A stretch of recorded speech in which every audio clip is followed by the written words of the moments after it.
Alien cadets watched in horror. The human should be dead. But stood up, reaches its climax when the Academy AI initiates a lethal purge protocol after detecting Maya's survival as a system anomaly. Despite catastrophic injuries, Maya uses her final strength to hack the environmental controls, redirecting the deadly plasma into the gravity generators. This desperate act not only saves everyone aboard, but redefines the Academy's understanding of human resilience forever. The orbital training ring of the Obsidian Spire Academy hung in silent majesty against the void, its massive structure circling the event horizon of a black hole. The phenomenon's gravitational pull warped space around it, creating a tapestry of distorted stars that seemed to bend and twist as they approached the darkness. The Academy itself was a marvel of engineering, gleaming obsidian towers and reinforced training domes connected by transparent tubes that offered breathtaking views of the cosmos beyond.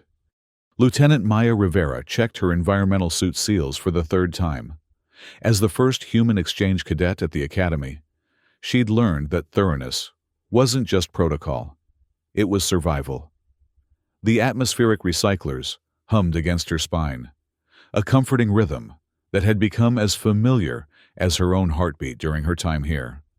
Suit integrity at 98%, acceptable for training parameters, she muttered to herself, knowing her fellow cadets would have scoffed at such concern. The silicon-forged Gareth barely needed environmental protection at all, their crystalline bodies virtually impervious to radiation and pressure changes. The psychic Alari required only minimal shielding, their blue-tinged skin glowing faintly with bioluminescent patterns that shifted with their moods. And the aquatic Norokai simply needed moisture chambers in their suits, their amphibious bodies adaptable to nearly any environment, so long as they remained hydrated. Maya, by comparison, was fragile. Terribly, embarrassingly fragile. "Human," came a voice like grinding stones. "Your preparations seem excessive." Maya turned to face Vern, a Greth scout whose body resembled polished granite, with veins of copper running through it. His eyes were faceted crystals that caught the light in hypnotic patterns. "Better excessive than dead," she replied with practiced calm. The stone creature made a sound like boulders shifting, his species' approximation of laughter. "Death is unlikely in training." "Tell that to Cadet Torok." Maya pulled her helmet on with a decisive click. "Failed last year's gauntlet and spent 3 cycles in regeneration." Vern's crystalline form stiffened slightly, light refracting differently through his body, a Greth expression of discomfort. Torok had been from his cohort. Torok was careless, he finally responded, then extended a jagged appendage toward the gathering area. "The briefing begins. We should not be late." Maya nodded and followed him to where dozens of alien cadets had assembled. They represented the finest warriors from 17 solar systems, selected to train at the most prestigious military academy in the known galaxy. Each possessed natural advantages that made them formidable: enhanced strength, telepathy, toxin immunity, rapid regeneration. Humans had none of these. What they did have was persistence, adaptability, and a stubborn refusal to accept defeat. Qualities the Academy's selection committee had found intriguing enough to accept a single human candidate as an experiment.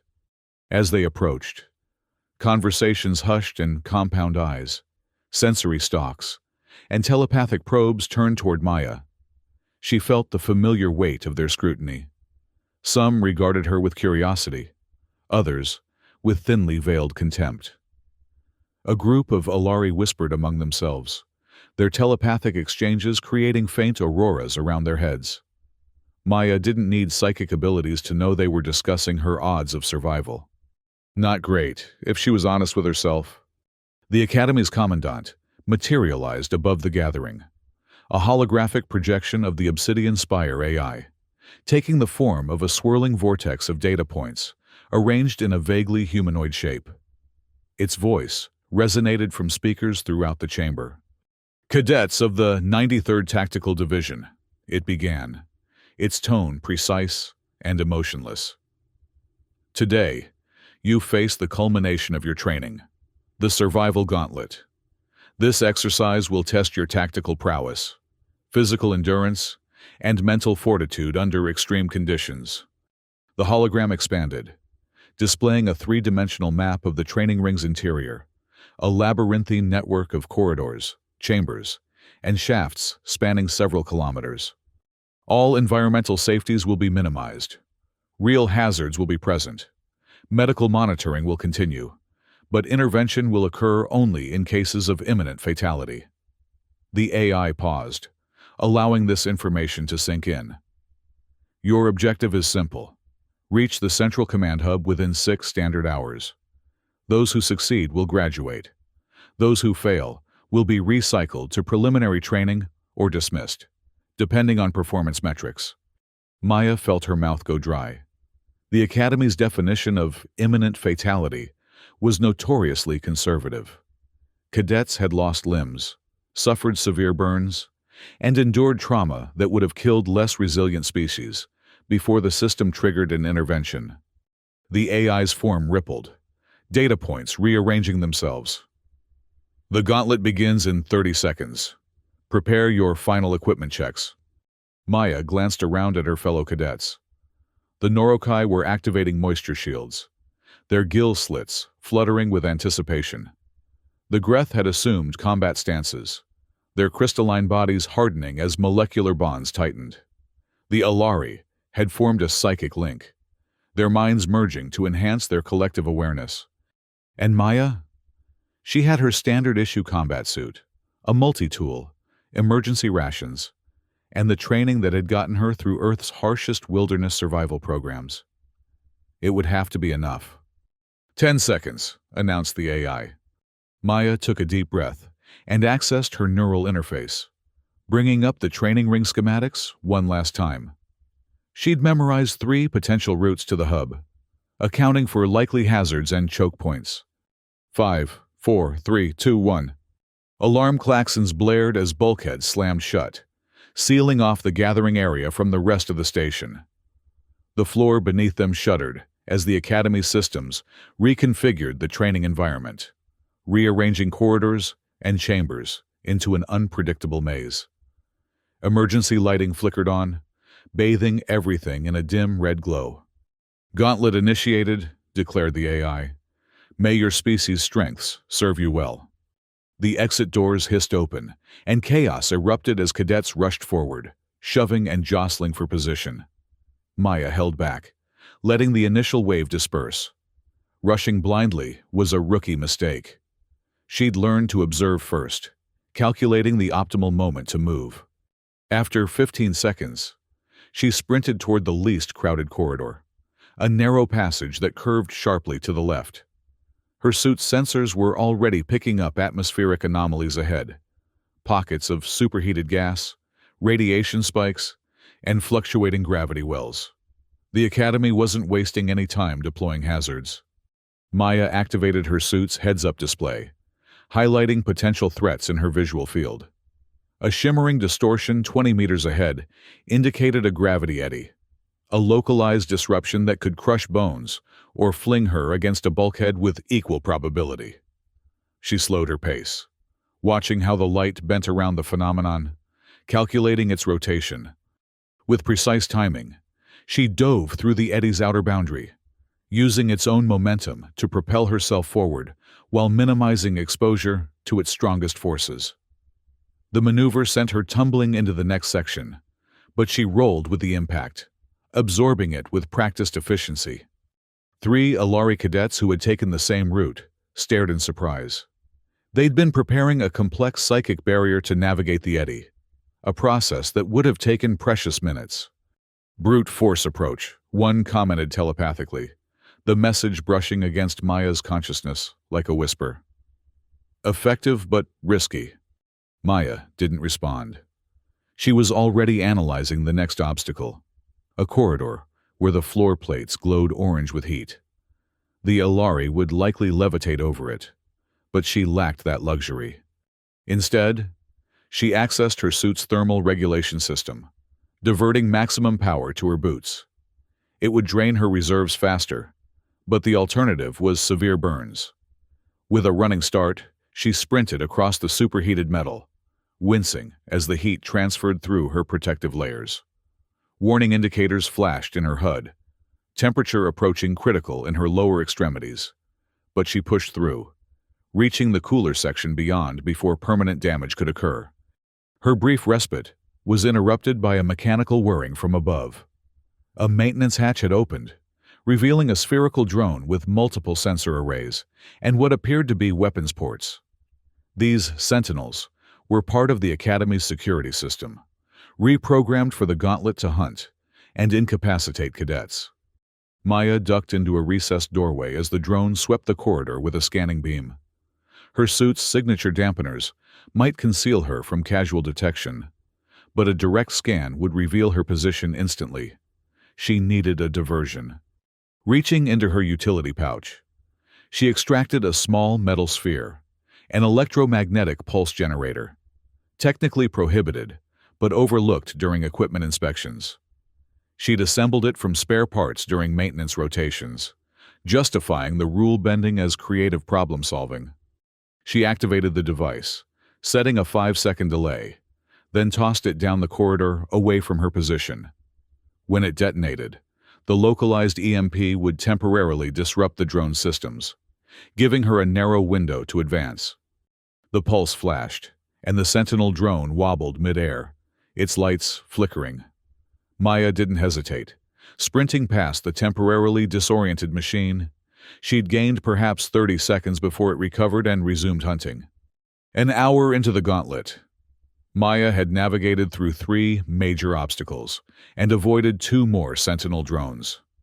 Her suit's power reserves were at 67%, lower than she'd like but manageable if she conserved energy. According to her position tracking, she'd covered nearly a quarter of the distance to the central hub. She paused at a junction to consult her mental map. The most direct route ahead would take her through a section labeled Atmospheric Processing, likely to contain radical pressure changes and potentially toxic gas pockets. The alternative was a longer path through the cargo handling system, with its own set of mechanical hazards. A distant rumble made the decision for her. The station shuddered, and warning lights flashed along the corridors. The AI was introducing a new element to the Gauntlet: structural instability. Sections of the station would begin experiencing localized integrity failures, simulating battle damage or sabotage.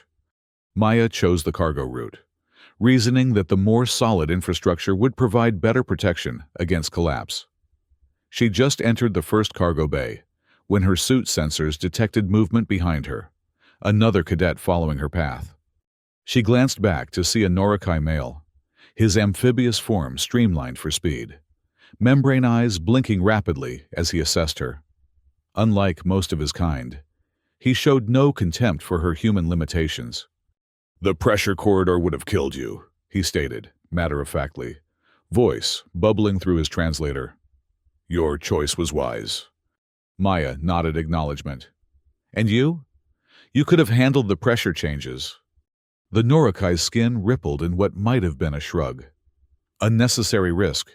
Your route is more efficient." Before Maya could respond, an alarm shrieked through the cargo bay. Overhead status panels flashed crimson, and a computerized voice announced, "Warning! Decompression imminent in sectors 12 through 15. Emergency bulkheads activating in 20 seconds. Maya checked her position. They were in Sector 13. "We need to move," she said, already calculating their options. The nearest pressure-sealed doorway was 40 meters ahead, around a maze of cargo containers. At a sprint, they might make it before the bulkhead sealed. The Norikai was already moving, his species' natural agility giving him a significant advantage over rough terrain.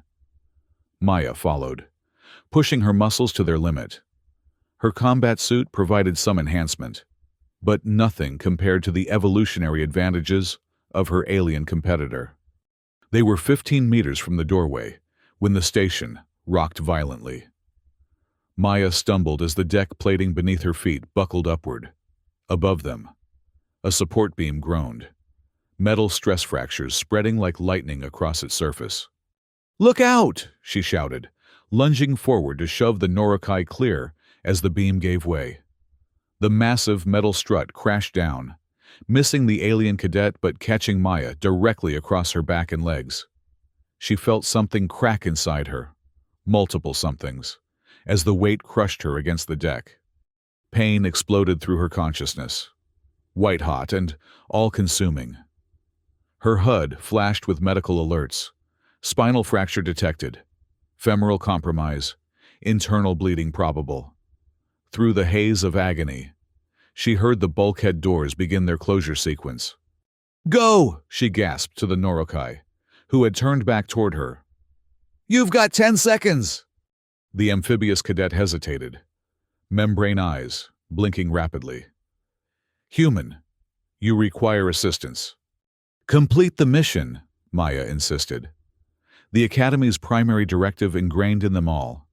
Individual sacrifice for mission success was not just accepted, but expected.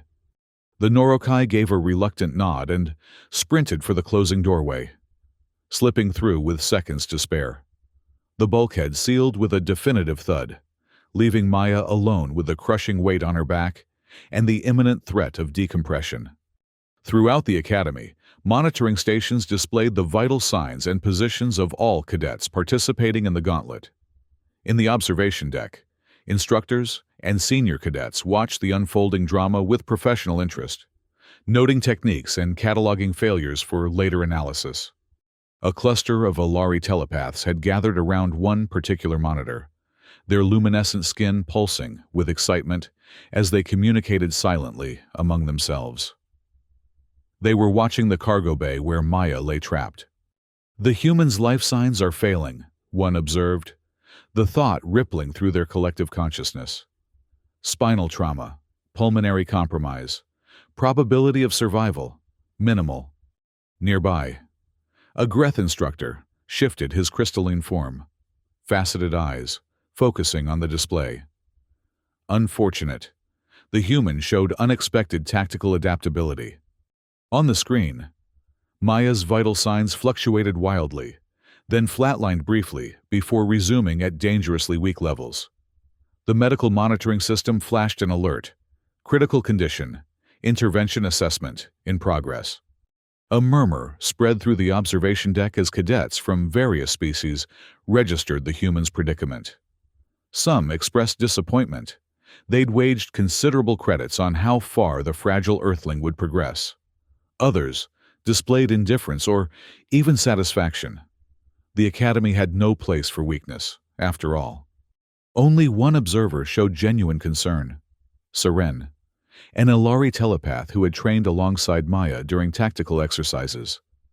Unlike her peers, she had developed a grudging respect for the human's resourcefulness. "The system should extract her now," Seren said aloud, breaking the telepathic consensus of her kind. "Her injuries exceed survivable parameters.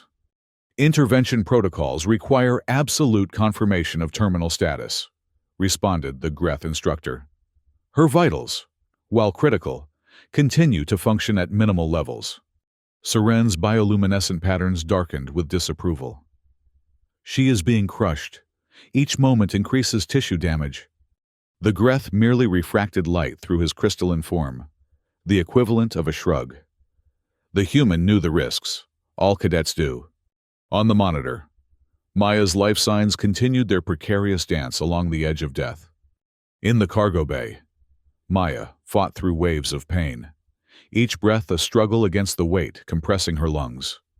Her HUD flickered with system failures as her suit attempted to compensate for her injuries, injecting emergency stimulants and painkillers into her bloodstream. Darkness crept at the edges of her vision, beckoning her toward unconsciousness. It would be easier to surrender, to let the Academy systems detect her imminent death and extract her for medical intervention. But something in her rebelled against the thought. She hadn't come this far to fail.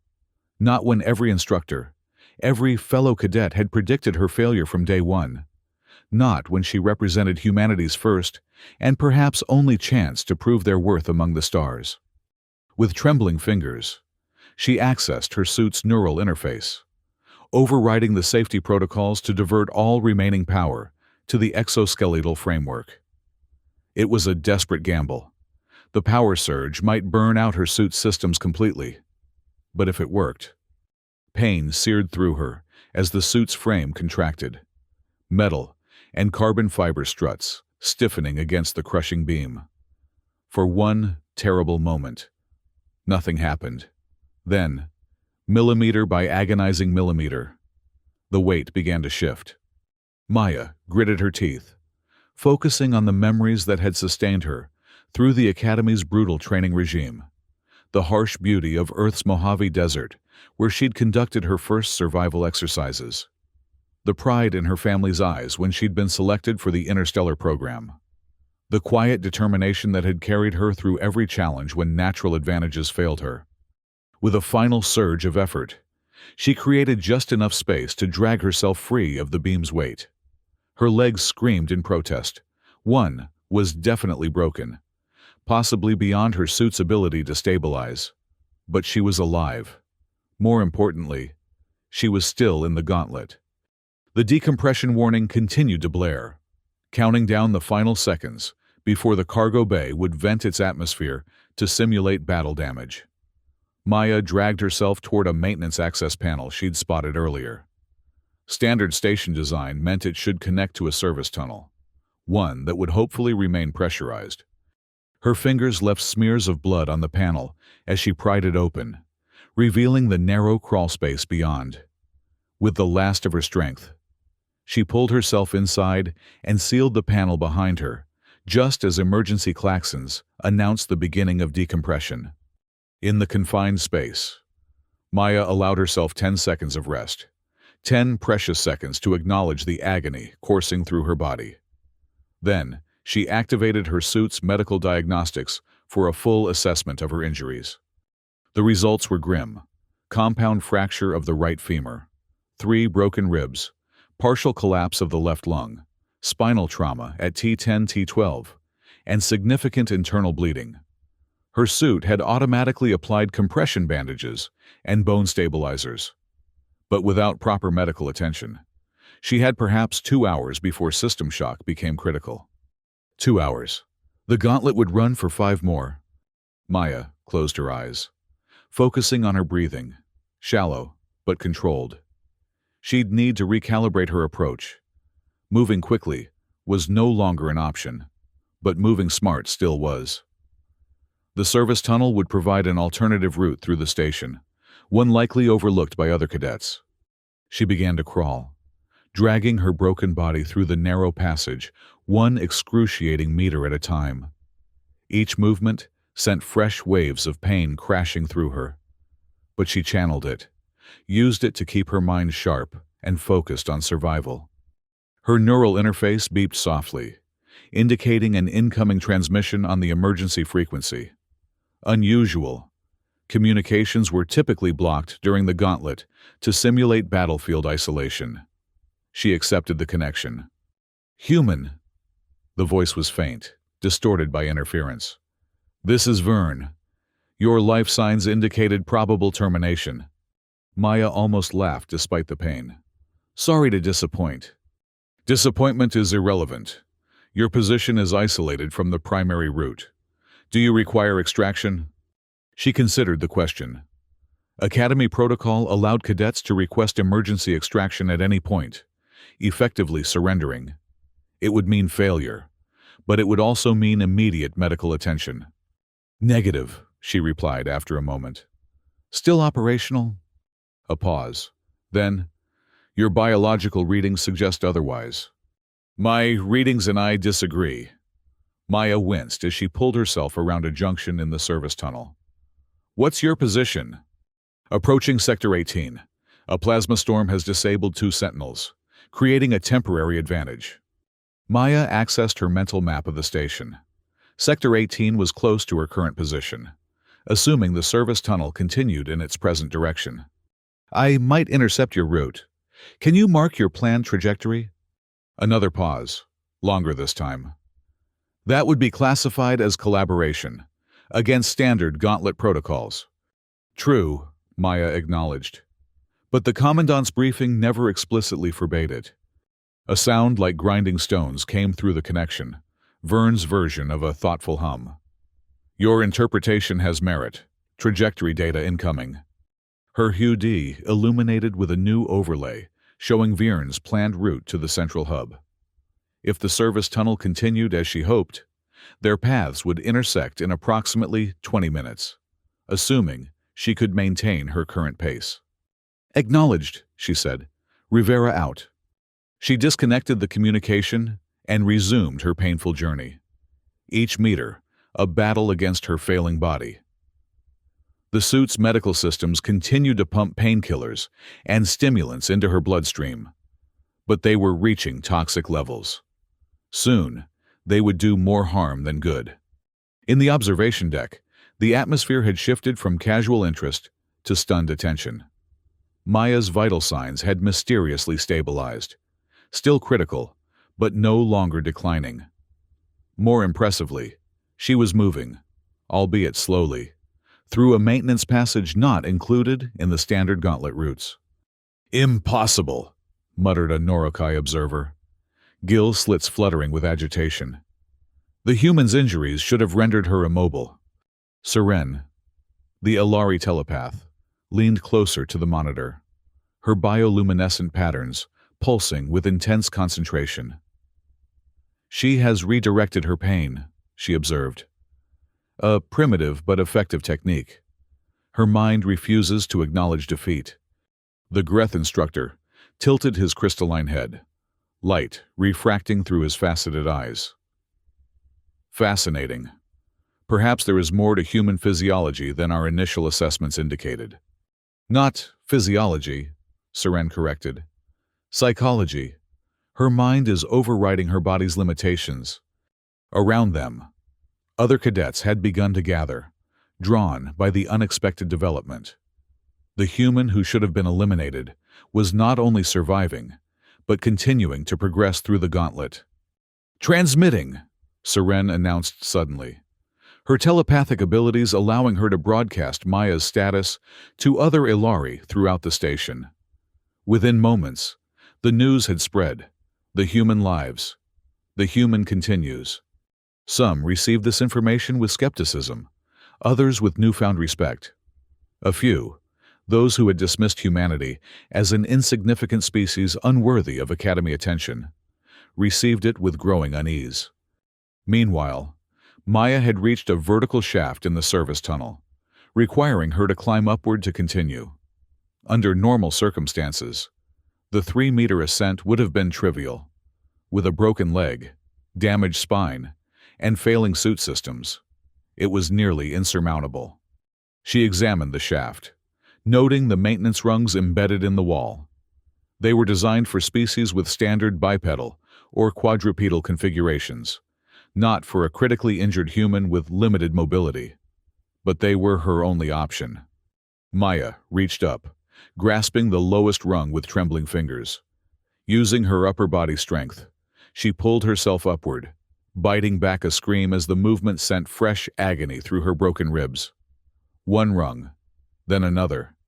Each ascent was an exercise in controlling pain and maintaining focus despite her body's desperate signals to stop. Halfway up the shaft, her damaged suit servos failed completely, leaving her with only her natural strength to continue. Sweat poured down her face inside her helmet, and her vision blurred with exhaustion. Just as her grip began to falter, a sound from above caught her attention. Human! Vern's distinctive voice echoed down the shaft. The Greth scout had located the service tunnel entrance and positioned himself at the top of the vertical passage. Your progress is unexpected. Maya managed a weak smile, though the Greth couldn't see it through her helmet. Humans specialize in the unexpected. Without further comment, Vern extended a crystalline appendage down the shaft.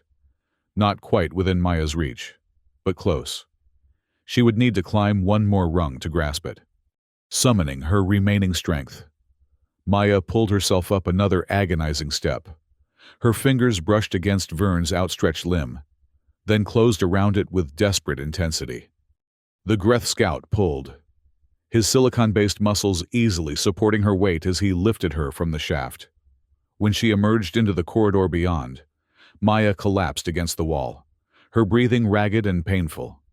Vyrn studied her with faceted eyes that reflected her battered form from multiple angles. "Your condition exceeds acceptable damage parameters," he stated. "Extraction is advised." Maya shook her head weakly. "Not an option. Illogical.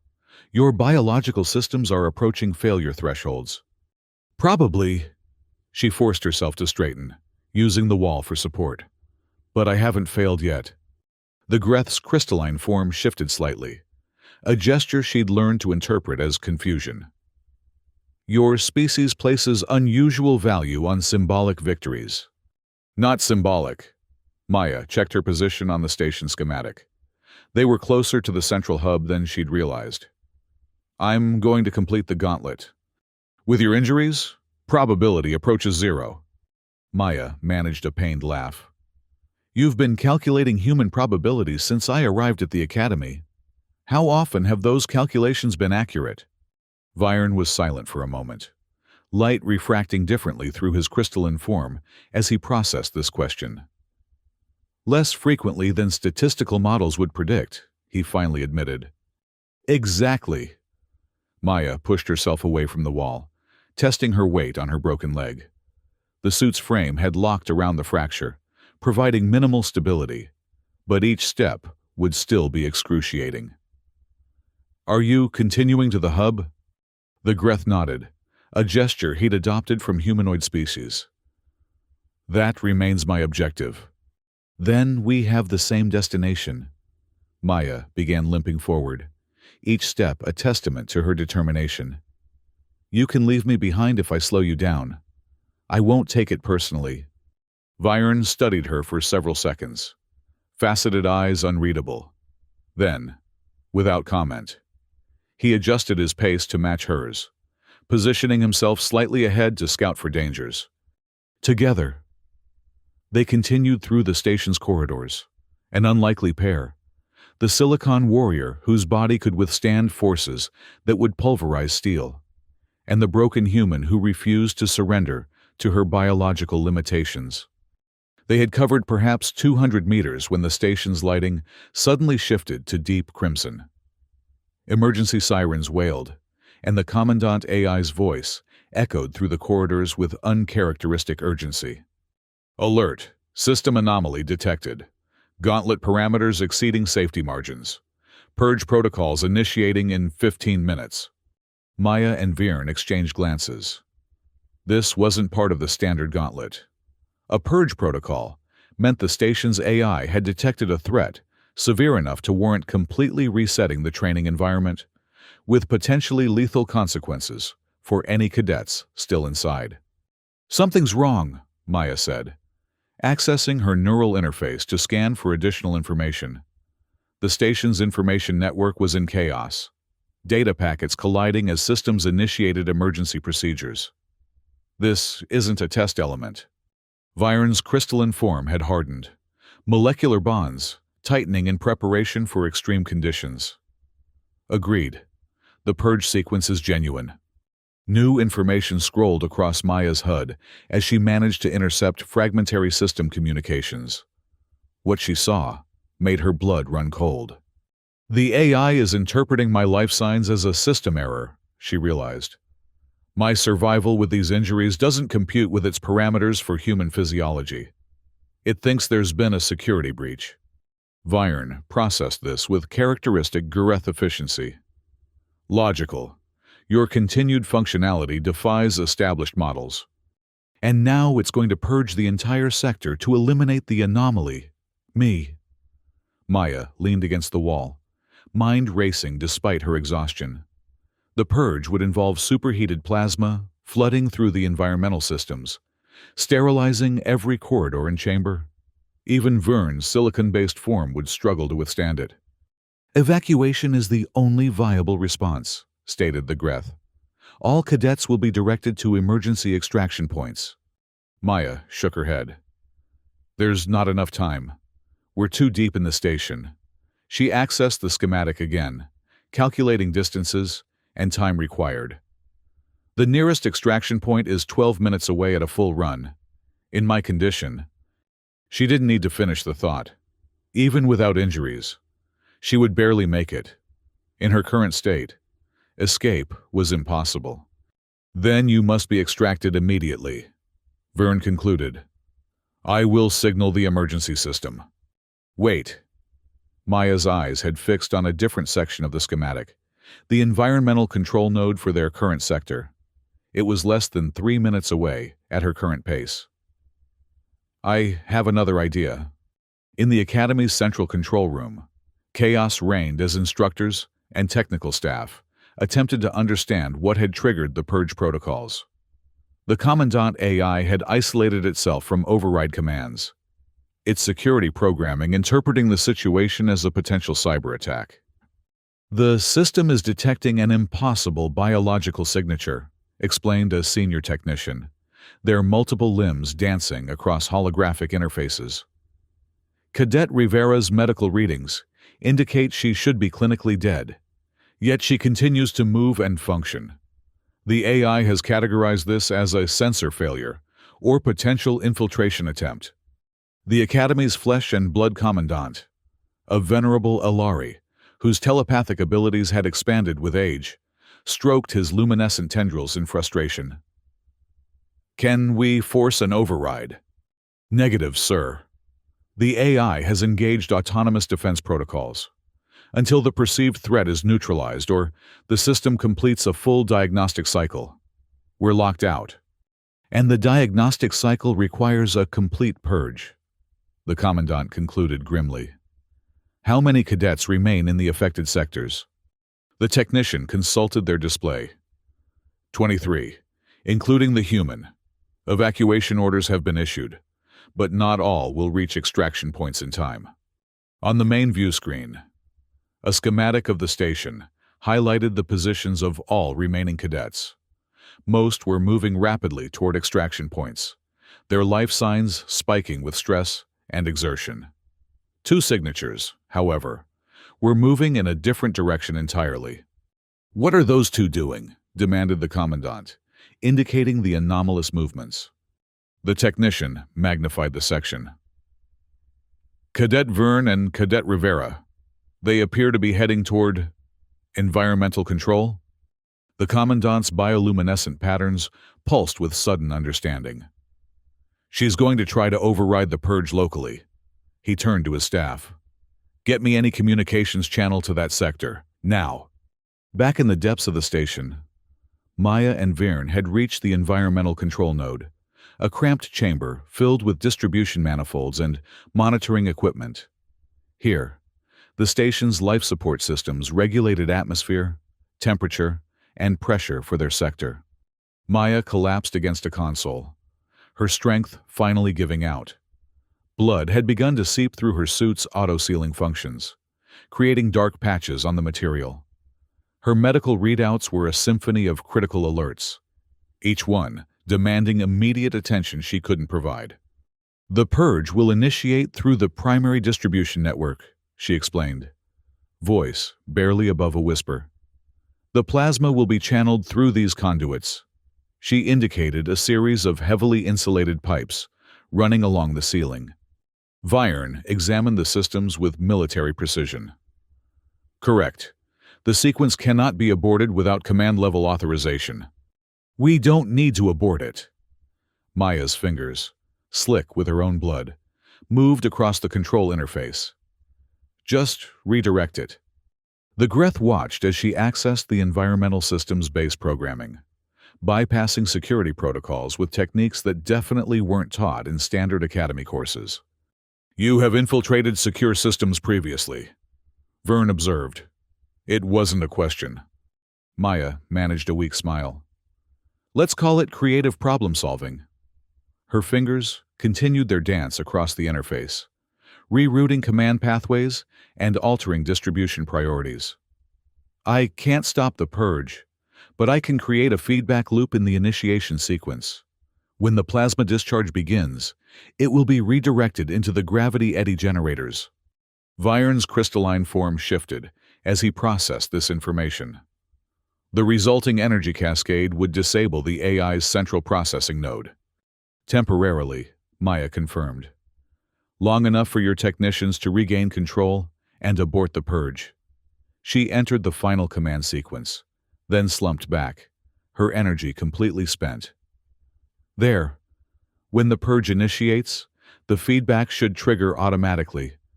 The station shuddered around them as systems prepared for the imminent purge. Warning lights pulsed with increasing urgency, and the AI's voice counted down the final minutes. You should get to an extraction point, Maya told Vern, her voice fading. No sense in both of us risking termination. The Greth remained motionless, faceted eyes studying her with unreadable intensity. Your solution is untested. The probability of success is unknown. Story of my life.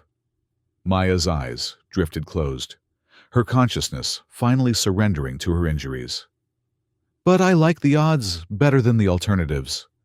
As darkness claimed her, she was vaguely aware of Vern moving closer, his crystalline form positioned protectively between her and the distribution manifolds.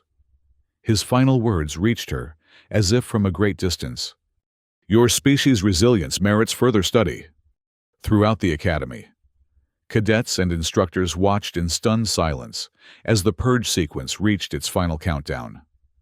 Those who had evacuated safely were gathered in observation lounges, their attention fixed on monitoring screens that displayed the unfolding crisis.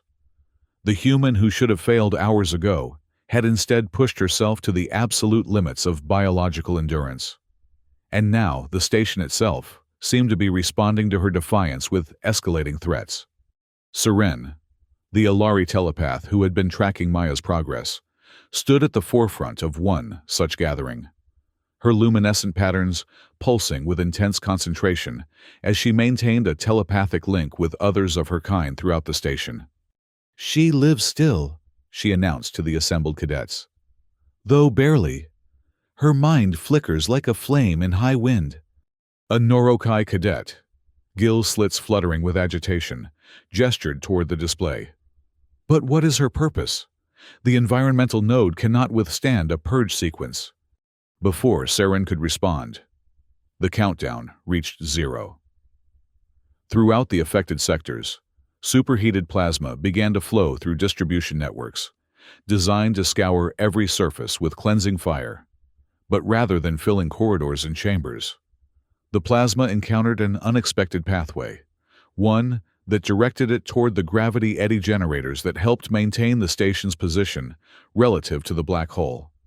The results were immediate and spectacular. Energy cascades erupted throughout the system, creating feedback loops that overloaded critical junctions. The station's lighting flickered and failed, emergency systems activating in their place. On monitoring screens, the purge's progress halted abruptly as the AI's processing capacity was diverted to managing the sudden crisis. In the central control room, technicians worked frantically to exploit the momentary weakness in the AI's defenses. "We have an opening!" shouted the senior technician, multiple limbs flying across interfaces. "The core protocols are exposed!" The flesh and blood commandant didn't hesitate. Initiate manual override. Abort all purge sequences and restore standard safety parameters. For several tense moments, nothing happened. Then, gradually, the station's systems began to return to normal operation. Lighting restored to standard levels, and emergency klaxons fell silent. The AI's holographic form materialized, its data points arranged in a more subdued configuration than usual. Anomaly assessment complete, it announced, voice modulated to a more conciliatory tone than its standard delivery. System error identified and corrected. Human biological parameters updated to accommodate observed resilience factors. Purge sequence terminated. The commandant's bioluminescent patterns pulsed with relief and lingering anger. Initiate emergency medical extraction for all cadets still in training sectors. Priority to Sector 23B, Environmental Control Node. In the depths of the station, Maya drifted in and out of consciousness, aware only of pain and the steady presence of Vern beside her. The Greth had not abandoned his position, despite the danger posed by the purge sequence. When extraction teams finally reached them, they found the Silicon Warrior standing guard over the fallen human, his crystalline body positioned to absorb any threat that might reach her. As medics rushed to stabilize Maya's failing systems, Vern stepped back, allowing them access while maintaining his vigilant watch. A senior medical officer, tentacles working with practiced efficiency to attach life support equipment, glanced up at the Greth with compound eyes, widened in surprise. "You remained despite the purge warning," the medic observed. "Why?" Viren's faceted eyes reflected the emergency lights in hypnotic patterns. The human demonstrated tactical value. Asset preservation was logical. But those who understood Gureth expressions noted how his crystalline form had arranged itself, a configuration typically reserved for fallen comrades, worthy of highest respect. The recovery bay hummed with activity as medical teams worked to stabilize the cadets injured during the gauntlet. Most required minimal intervention: broken limbs, radiation exposure, environmental burns, all within expected parameters for the training exercise. Maya's condition, however, demanded the Academy's most advanced medical technologies. She floated in a regeneration tank, her broken body suspended in nutrient-rich fluid, while nanoscale machines repaired damaged tissues at the cellular level. Monitoring screens displayed her vital signs, now stable but still far from normal. The process would take days, possibly weeks, to complete. Outside the tank, a growing number of cadets had gathered. They spoke in hushed tones, discussing what had transpired during the gauntlet. The story had already begun to spread throughout the Academy, how the fragile human had not only survived catastrophic injuries, but had continued to function long past what should have been biologically possible. Seren stood at the forefront of this gathering, her telepathic abilities allowing her to sense Maya's dreams within the healing fluid. "She does not know yet," the Aelari observed. "Her mind still fights the battle." Vern, his silicon form now polished to a ceremonial shine, stood nearby. "When will consciousness return?" "Soon," replied a medical officer, consulting data streams. "Her neural patterns are stabilizing. The trauma response is subsiding." As if in response to these words, the monitoring equipment registered a shift in Maya's brain activity. Her eyes remained closed, but her fingers twitched slightly, the first voluntary movement since her extraction. The Commandant AI's holographic form materialized beside the regeneration tank, its data points arranged in a configuration that approximated respectful attention. "Cadet Rivera's performance metrics have been analyzed," it announced to the assembled observers. Her tactical adaptability, pain management techniques, and system infiltration skills exceeded all previous human capability assessments. The Academy's understanding of human potential requires significant revision. This clinical assessment, delivered in the AI's emotionless tone, nevertheless represented a profound shift in the Academy's position. Humans, previously categorized as a marginally viable species with limited military potential, had demonstrated capabilities that defied conventional analysis. More importantly, the cadets who had witnessed Maya's ordeal, either directly or through monitoring systems, were reaching their own conclusions. The human's refusal to surrender, despite overwhelming biological failure, challenged their fundamental assumptions about strength and vulnerability. 3 days later, Maya regained full consciousness. She emerged from the regeneration tank weak but healing, her body rebuilding itself under the guidance of advanced medical technology.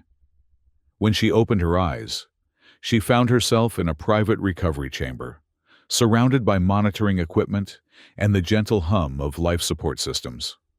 To her surprise, She was not alone. Vern stood near the entrance, his crystalline form perfectly still, in the way only a Greth could manage. Seren sat cross-legged on a nearby bench, her luminescent patterns pulsing with calm rhythms. And in the corner, a Norokai medic monitored her vital signs, gill slits fluttering with professional attention. "The human awakens," announced the Norokai, membrane eyes blinking rapidly. "Neural functions appear nominal." Maya tried to speak, but her throat was raw from intubation during treatment. Seren approached, offering a small cup of water. "Slowly," the Aelari advised, her telepathic voice gentle in Maya's mind. "Your body remembers trauma even as it heals." After several careful sips, Maya found her voice. "The gauntlet. Did anyone else?" "All cadets were safely extracted following the system anomaly," Vern reported with military precision. "The purge sequence was aborted before deployment. Your intervention," added Seren, "created an opportunity for command override. The AI has since revised its operational parameters to prevent similar incidents." Maya processed this information slowly, her mind still foggy from medications and healing treatments. "So I failed," she concluded. "I didn't reach the central hub." The three aliens exchanged glances, a surprisingly humanoid gesture that they had all adopted during their time at the academy. "Perhaps you misunderstand," said the Norokai medic, approaching with a small device in his webbed hands. He activated it, projecting a holographic display above Maya's bed. It showed the Commandant AI in its official capacity, addressing what appeared to be the entire academy. "The survival gauntlet," the AI was saying, "tests a cadet's ability to overcome obstacles, adapt to changing conditions, and achieve objectives despite adversity. While traditional completion requires physical presence at the central hub, the underlying purpose is to demonstrate superior tactical thinking and indomitable resolve." The holographic image shifted, showing Maya's broken body in the environmental control node, her bloody fingers still resting on the interface she had used to redirect the purge sequence. Cadet Rivera's actions represented an unorthodox but effective response to a crisis situation. By sacrificing her opportunity for personal success to ensure the safety of fellow cadets, she demonstrated the highest principles of academy training. Therefore, it has been determined that she has successfully completed the gauntlet requirements, albeit through unconventional means. The recording ended, leaving Maya staring in disbelief at the now empty air above her bed. "I passed?" "With highest commendation," confirmed Vern, his crystalline voice carrying unusual warmth. "The Commandant has requested your presence at graduation ceremonies once medical clearance is granted." "Which will be at least another 7 days," interjected the Norokai medic firmly. "Regeneration remains incomplete, particularly in spinal regions." Maya leaned back against her pillows, overwhelmed by this unexpected development. She had come to the academy prepared to fail, to be the experiment that proved humans weren't ready for integration into galactic military structures. Instead, she had somehow managed to redefine the parameters of success. "There is more," said Seren, her bioluminescent patterns shifting to indicate importance. "Your actions have prompted significant discussion among the cadets. Many have requested human physiological and psychological studies be added to the curriculum." Vyrn nodded, a gesture he had rarely employed before. "Combat simulations now include scenarios based on your performance metrics. They are surprisingly challenging." Maya wasn't sure how to respond to this information. She had never sought to be an ambassador for her species, only to prove that she personally deserved a place among the stars. Now, it seemed, she had inadvertently opened doors for all of humanity. "Rest now," advised the Norokai medic, adjusting her medication delivery system. "Recovery requires efficient biological processes." As her visitors departed, Maya found herself alone with thoughts that drifted between pride, disbelief, and a growing sense of responsibility. She had survived when survival seemed impossible, continued when continuation defied logic. But the truly difficult part lay ahead, living up to the legend she had unwittingly created.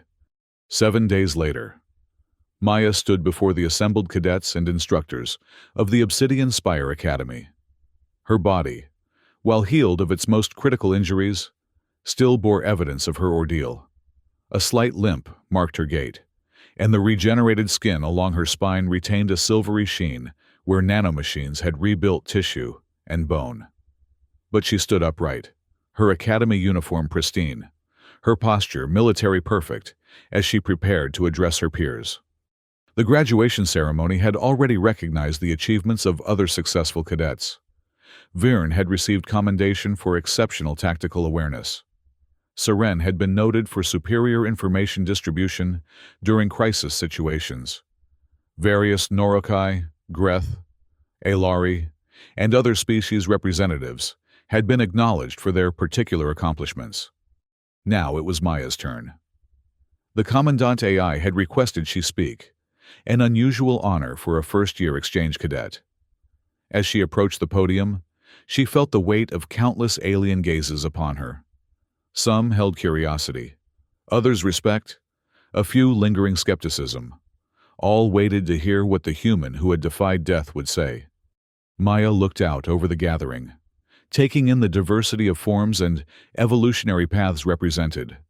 Silicon bodies that could withstand forces that would pulverize steel. Telepathic minds that could share information at the speed of thought. Amphibious forms adapted to thrive in environments that would drown her in minutes. Each species with natural advantages that humans could never hope to match. Yet here she stood.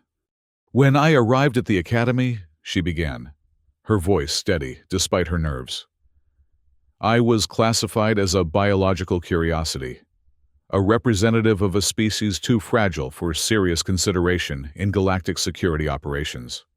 Murmurs rippled through the audience, not disagreement, but recognition of a truth they had all acknowledged at some point. "My file listed human limitations in exhaustive detail," Maya continued. "Vulnerable skeletal structure, inefficient respiratory system, primitive healing capabilities, limited sensory range." She paused, allowing a small smile. All accurate assessments. She stepped away from the podium, moving to the edge of the stage to address her fellow cadets more directly. What those assessments failed to quantify was something less tangible.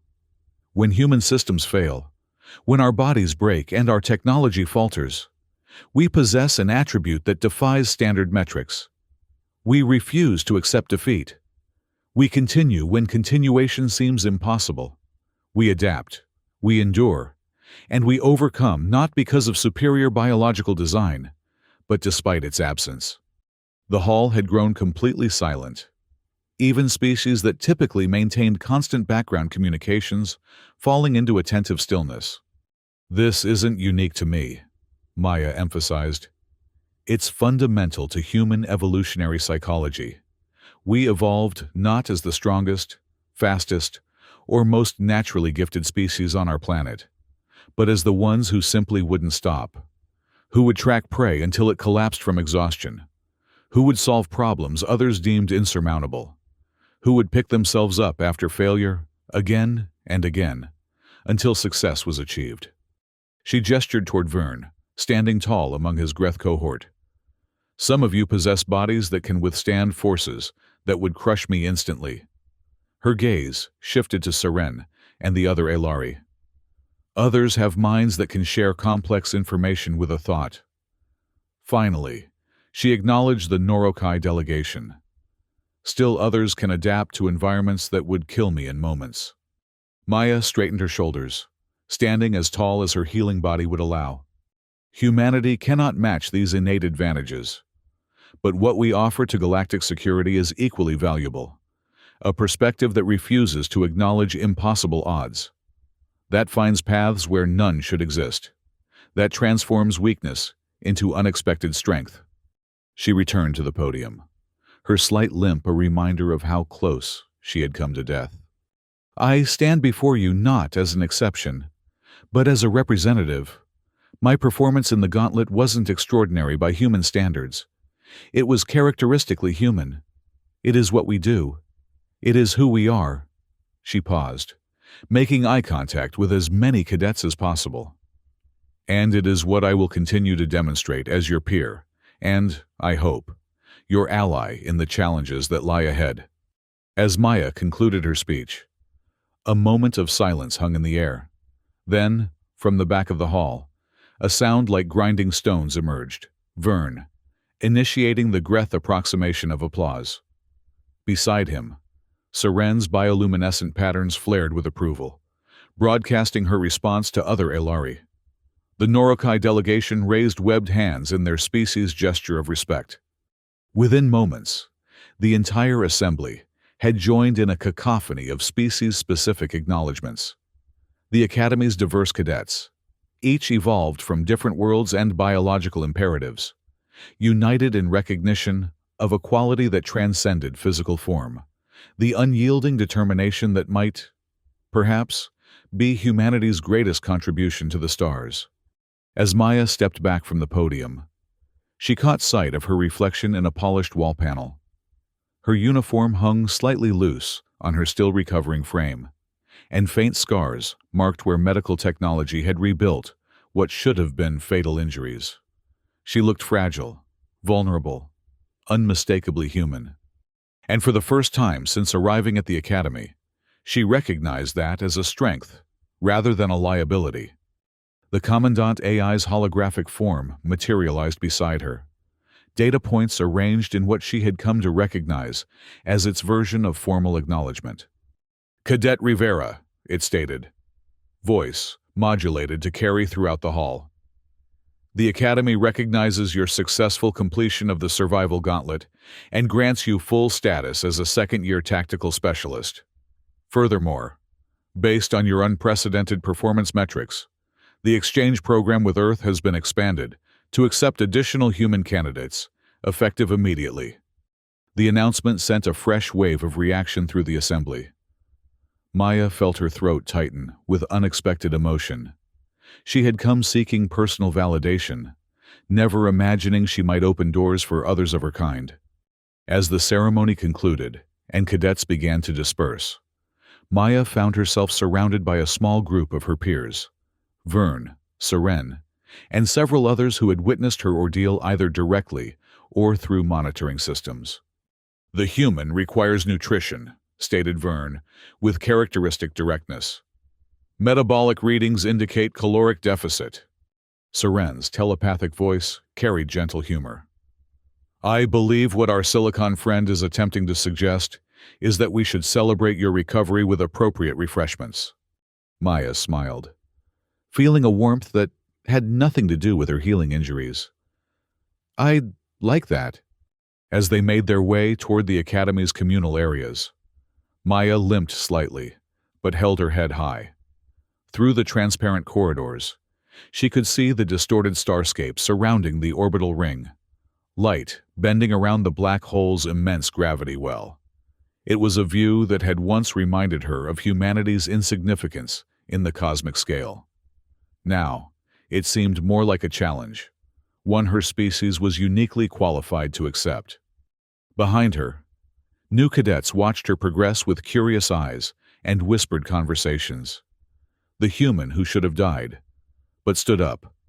The legend who would, unknowingly, inspire generations of Academy recruits from countless worlds to push beyond their perceived limitations. For now, though, she was simply Maya Rivera, walking with friends toward a future that seemed suddenly, wonderfully unlimited.